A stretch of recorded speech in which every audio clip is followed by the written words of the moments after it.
தமிழ் மக்களின் மகத்துவம் பற்றி பாஜகவினருக்கு தெரியவில்லை என்று எதிர்க்கட்சித் தலைவர் ராகுல் காந்தி தெரிவித்தார். தமிழ்நாடு சட்டப்பேரவைத் தேர்தலை முன்னிட்டு திருவள்ளூர் மாவட்டம் பொன்னேரியில் நடைபெற்ற தேர்தல் பிரச்சாரக் கூட்டத்தில் பேசிய ராகுல் காந்தி, தமிழ்நாட்டிற்கு வருவது எப்போதுமே மரியாதைக்குரிய விஷயமாகும் என்றார்.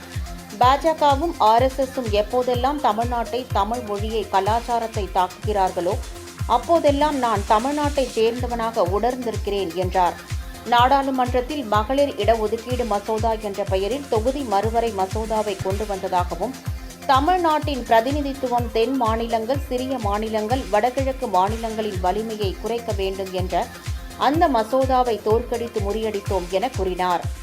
பாஜக, RSS எதை செய்ய நினைக்கிறார்கள் என்று நீங்கள் புரிந்து கொள்ள வேண்டும் என்று தெரிவித்தார்.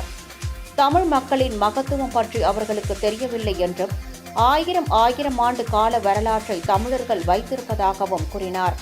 உலக அளவில் டொனால்ட் ட்ரம்புக்கு இந்தியாவில் சமரசமான ஒரு மோடி எப்படி தேவையோ அதுபோல் டெல்லிக்கு பாஜகவினருக்கு தமிழகத்தில் அவர்கள் சொல்வதை கேட்க ஒரு முதலமைச்சர் வேண்டும் என்றார். பாஜக, RSS இரண்டும் தமிழினத்திற்கு எதிரானவர்கள் என கூறிய ராகுல் காந்தி, தமிழ் வரலாறு, மொழி, கலாச்சாரம் ஆகியவற்றை பாஜகவால் தொடக்கூட முடியாது என்று பேசினார்.